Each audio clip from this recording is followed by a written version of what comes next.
Between the Pages podcast. Today we're going to be talking about when parents and kids disagree on what is okay to read.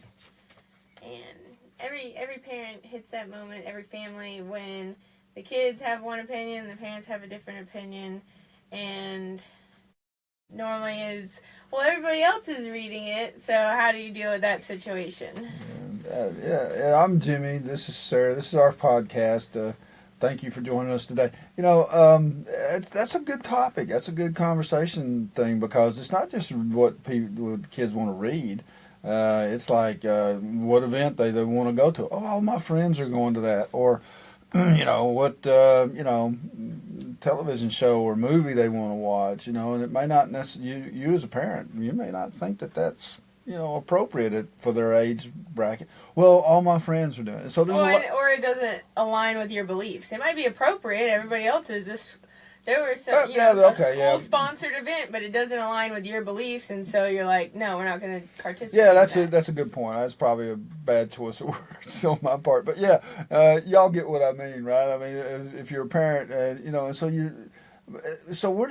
how do you balance all that? I mean, I guess the thing today is, there's a lot more to it than when I was a kid. And so, you can't say, oh, well, as a kid, when we were growing up, we did this. Well, okay, great, you did that, but that doesn't really count for a lot, Yeah, it doesn't apply to the circumstances of today. I'm alive now, I was alive, 20 years ago or 40 years ago, depending on how old you are and that kind of thing. So, but in general, there's a common sense approach. If your suspicion is that, well, this might not be best yet for my child or my children, then, you gotta be the parent. Yeah. And, I'm not sure somehow, my wife and I, we had different parenting techniques and sometimes, we would not necessarily agree. And so you have to work that out between husband and wife or whatever. And, it would usually come down to something like this, well, we want to be friends with our children, but we're their parent.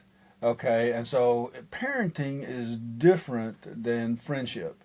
And so you want to take your kids out to carnival. You want to take them out to fun things, fun events, and their friends they have friendships with, but their parents they have parental relationships with. And you may wind up being friends with your children. There's nothing wrong with that. But at the same time, you have to consider things in the best light of what would be beneficial, and it's difficult. It's not an easy thing to do, So, so with what to do when the parent and the child disagree on what to read, activities to go to, things like that. I put what to read because we do books here. But the main thing too is, you can just stay calm and don't mock or shame the kid just because they want to do something that maybe doesn't align with what you want to do or what you want them to want to do. And because I think sometimes parents, they try to live out their childhood through their kid, and they're like, oh, don't make these mistakes that I made. Sometimes that's okay and good for a kid to make mistakes here and there along the way, but you can explain your values clearly to the child and also offer alternatives, which is, we talked about that a few weeks ago with the Halloween, and you can, you don't necessarily want to go to the alternative because you're still supporting that program or whatever. Right. But in books and activities, you can, instead of reading this book that's very no good, I don't like how it goes with the values they're trying to push, But there's another book that's still got the thriller or the adventure or whatever is the same kind of theme. It just doesn't have whatever you don't like in it. Because, Well, and that's a good point, sir. I mean, it's like alternatives to scratch the itch well, that aren't yeah, that are okay scratch with the you. itch. Yeah. Well, I mean, okay. Yeah, it's a difficult area to be, and so there are a lot of the parenting is multifaceted, and so and a lot of what happens in parenting is, well, this is what my parents did to me, and so then somehow or another two people meet, but they had different backgrounds, had different parenting styles, and then okay, all of a sudden. But also for some people, this is what my parents did to me. That doesn't make it right. Yeah. Either. Well, And that's a big controversy right now with this. There's a video going around, and people are like splitting the U.S. in half on this. Well, this is okay. That's what my parents did to me, and everybody else is like, no, you need help too. Yeah, well, but the other thing was, whenever my mom, whenever she would start losing, she wanted me to not do something or whatever, and then it would get down to the point, well, these words always bothered me because I said so. Yeah. That's what she would say, because I said so. Well, it just goes back to, explain your values and concern. It's not just no, because I said so. It's, well, this book has these values and things, and that doesn't align with our household, and, let's pick out something else. Regardless of how you think about what your parents did, they had grandparents and great grandparents and there's a long history, a lineage of parenting down through the ages, and in general, I mean, if you go back 800, 900 years, I mean, children were basically slaves, really. I mean, that's all they were. And in some respects, that still goes on today, but that's not really the way. We are more enlightened, right? And so I read this book one time. It's Lost in Thought, and I forget the author's name, but basically her parents they let her pursue reading the things that were of interest to her, and she would read as learn or whatever, and she would either develop an interest in that or not. Yeah. And move on to something different. Well, and also, it's the whole thing of if you just tell your kid no, no, no, and don't even really talk to them and explain, it almost, in kid world, it makes them want to do it more. Or find a way to do it. Or as soon as they move out, they were like, fine, we'll go read that then or whatever. Right, and so, these parents that I was talking about, they let child read but they also were like, okay, what is it you're reading, because if you're reading something that's going to lead you down a life of crime or some other unacceptable type thing, well, then they would restrict that because they whatever. But in general, let the child, and that's one of the things I like about Molly, the new book that we're is fixing to be released, is it talks about disability, which is something people should be interested in. We have lots of friends and people who have disabilities, and we accommodate that. And your children are going to encounter people with disabilities, and you don't want that to be a problem.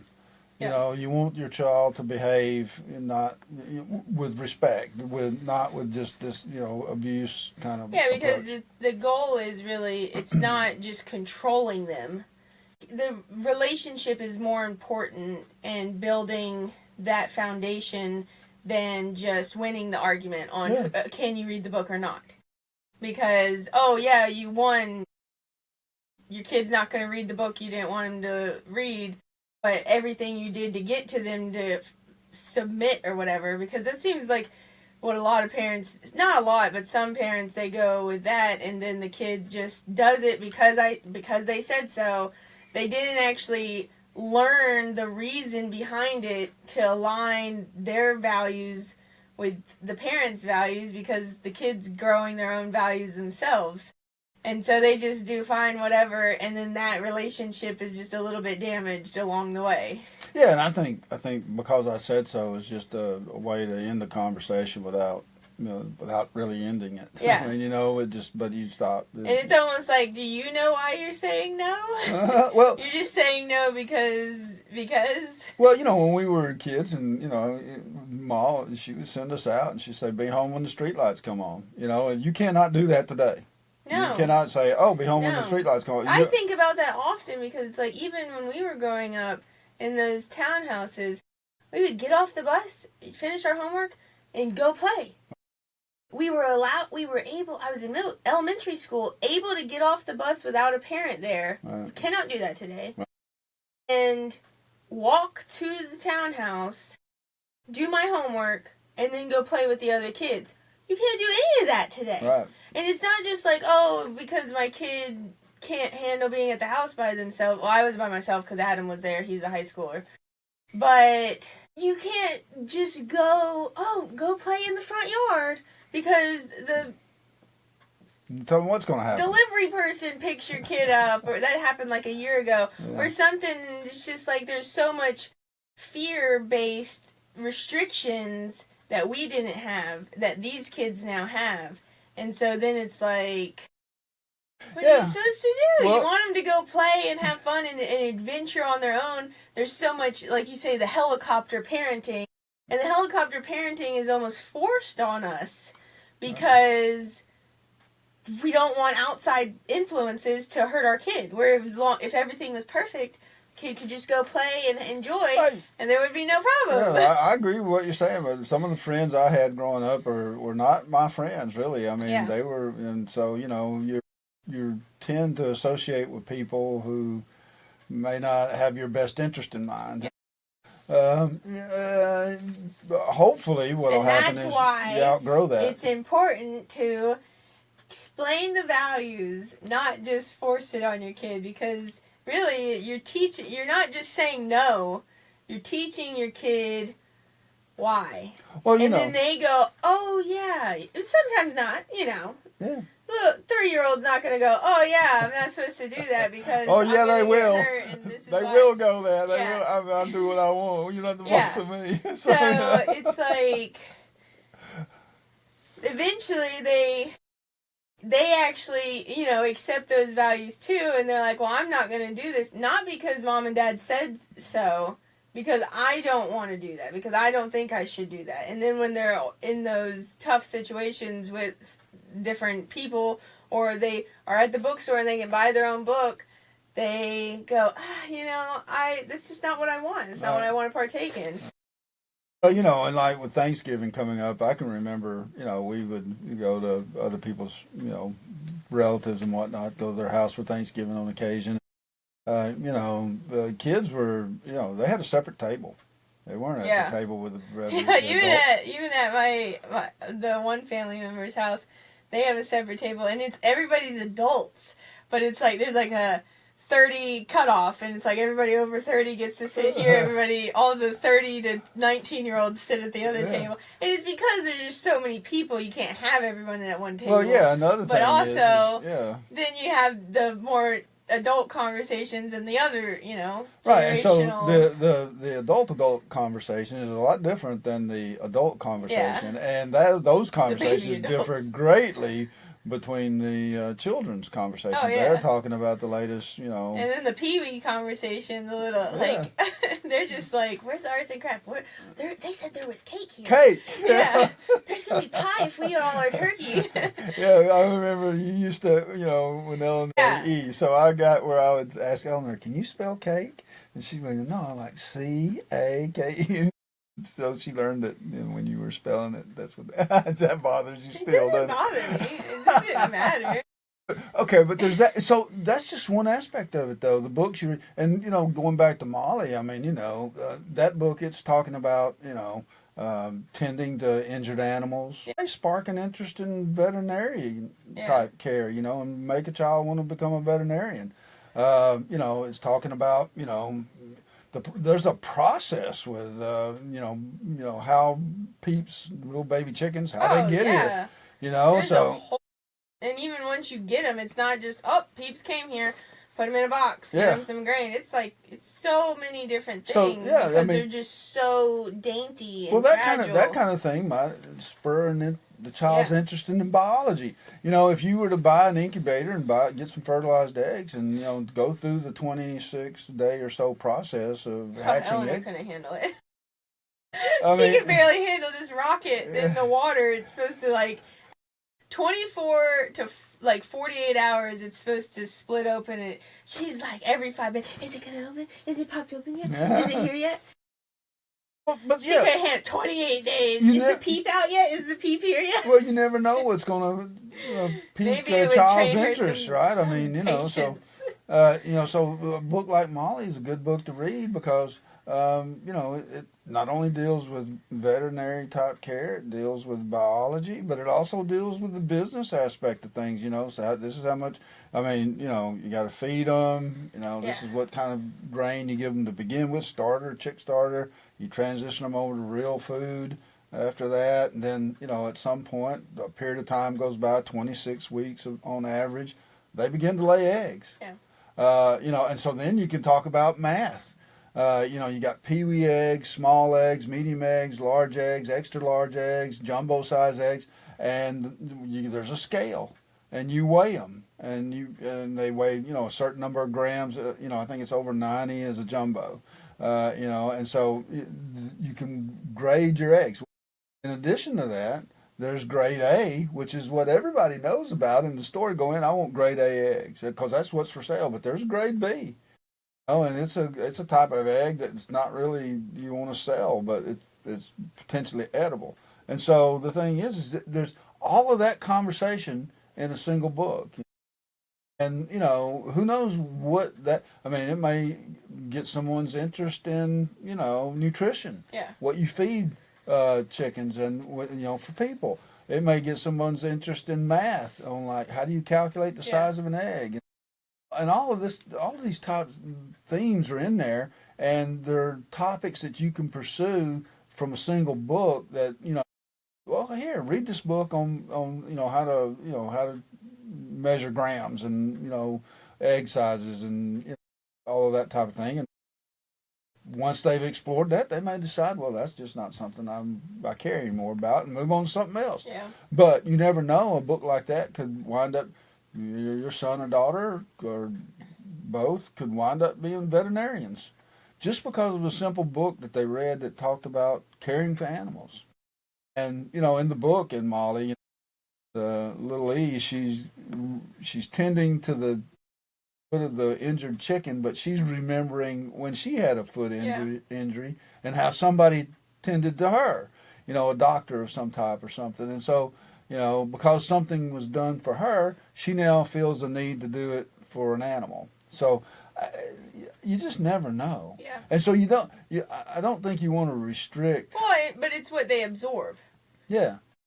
And so if you let them absorb this stuff, well, then that's in them. Those thoughts, those ideas, Right. Those images that they read in the books. Because and people always say that, oh, the book's better. There's the movie, the book's better. Okay. Because people who read know that the books, they go into more detail, especially like novel type books and things like that. They go into more detail. They're more explained out. One scene in the movie might really be like 3 or 4 scenes in the book. Well, what happens in the book is you have your imagination. Yeah. And so you're visualizing this in your mind, and then when you see the movie, that's not the way I visualized it, Yeah. And so you think, oh, the book's better, but really it's your imagination is better than. Well, but I've else's. even seen the movie and then watched watched the movie and then read the book, and it's like, oh wow, that the little filler spots are. Well, and that's all good, but what happened in the good old days, everything was a book before it was a movie. Okay, but now they make movies and books almost like same time, really. Well, yeah. I just meant like sometimes, I'd see the movie and then be like, oh, I want to read that book. Yeah. And then I'd read the book. Well, and so that leads us into and recently in my other work experience, I had to have training in AI. And so AI is something that's becoming more and more prevalent, and so. Kids are going to be, and we even ourselves, we experimented with creating an avatar. We created JG. And he speaks and he moves and he talks, and from a kid point of view, he's like he's a real thing, Yeah. and so it's difficult for them to differentiate between reality and what's not real, and so you have to watch that aspect of what your kids are exposed to. The older they get, the more reality based they become. Right? They become like, oh, that's not real. That's just special effects. They know it's not real. But as young children, they don't know that, so you want to try to monitor that. You want to what they watch and what they read and that kind of stuff. And so reading is probably easier to monitor than what they see. So, but yeah, AI is becoming more and more of a thing, and pretty soon one of the software tool packages, you can digitize yourself. And it'll have the same motions and behavior as you do as a person, but it's digital, completely digital. And wow, it's getting more. There was a time when the special effects weren't that good. Yeah.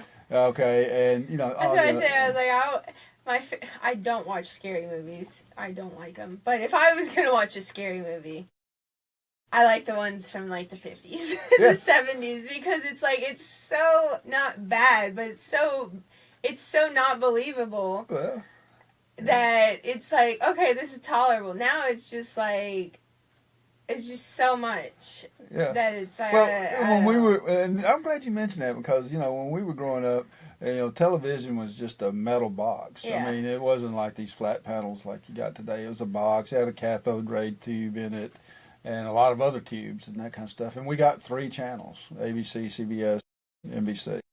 And I think the public channel was there, but no one really wanted to watch the educational channel. Right? And but yeah, to get a channel, you had to have like rabbit ears. You adjust the rabbit ears to bring in the signal, and so the different channels were on different signals. You had an analog potentiometer that you click, click, click, click to get to 31, channel 31. Click, click, click, channel 48. And so no remote controls, none of that kind of thing. And I remember we watched The Wizard of Oz. I mean, Oh yeah. we probably watched that, I don't know, a bunch of times, 7, 8 times it'd come on television. And then finally our old television it just died. Tubes went out, it couldn't be repaired, and we bought a new TV. Okay, and so we got this new TV, and it was color. And we were watching The Wizard of Oz. And now up until the point where the house lands in the land of Oz and everything, that's all black and white. Yeah. So we're sitting there watching it and watching it and watching it, and then the house lands there, and it goes, and of course back then, the commercial. What's going to happen next? So I go to the commercial, it comes back, and we're like, it's in color. We've been watching this movie for years, from end to end, in black and white. Yeah. We We didn't even know there was a color part to Yeah. it. Okay, and that's the way it is with your children. But it's like, even in that movie, like, and that's why I say I don't watch scary movies, but there's just little pieces here and there of like scenes in throughout movies. But like in that movie, and I know they've redone The Wizard of Oz or whatever recently. I did not watch it. I'm not going to. But where the house falls on that lady.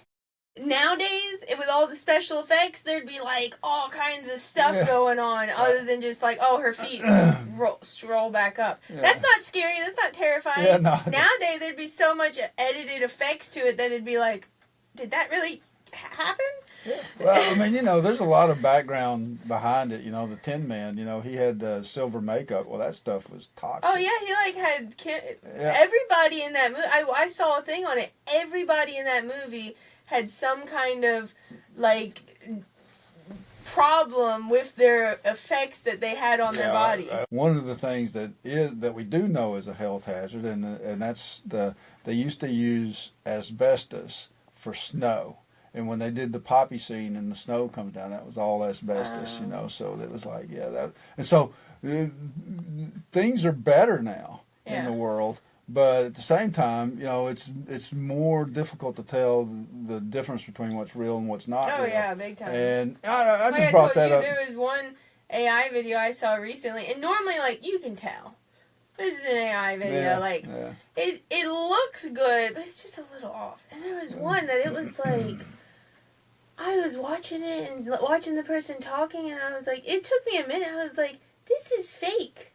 this is fake, but it was so close to real. Yeah. It was so difficult to see, and it just goes back to the whole, like, oh, you know, do you know what's real or Right. not real? And the thing is with AI, you can basically generate anything, Anything. right? You can, so yeah. I mean, think about that. What that's like, I mean, the more real it gets, the less you can believe what you see, and Yeah. I mean, Yeah. it may already be happening. Yeah. Well, like you say, your imagination, the movie you see from somebody else's imagination is not as good as the book you read from your imagination.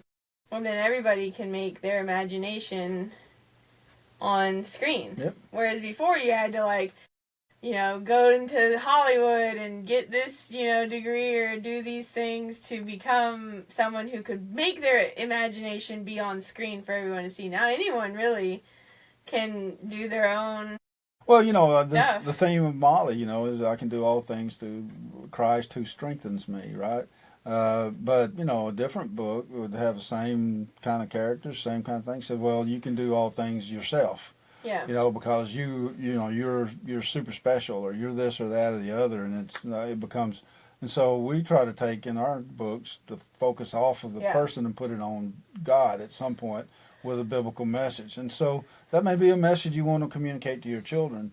Sooner or later in life, you're not going to be able to do it on your own accord. You're going to need strength from outside of you. Yeah. And if you're not familiar with that, then you're. Speaking of keeping a relationship with God, we want to make sure to remind you it's more important to keep the relationship with your kids and your family than just winning the argument. Sometimes, Yeah. that is the point of. We all get there at some point when the kids and the parents don't align on what books to read. Yeah, and winning's not everything, like in Zope, tug of rope. He's obviously bigger than Tiva, and he can win any time, but he lets her win. Yeah. And so, sometimes you just got to say, okay, well, we agree to disagree, and we're still friends, and let's move on. Let's go get lunch, or, let's go get a pizza or whatever. So that is all we have for you today on Between the Pages. You can like, subscribe, and follow, and we will see you next time. Yeah, thank you. This was a good one. Thank you.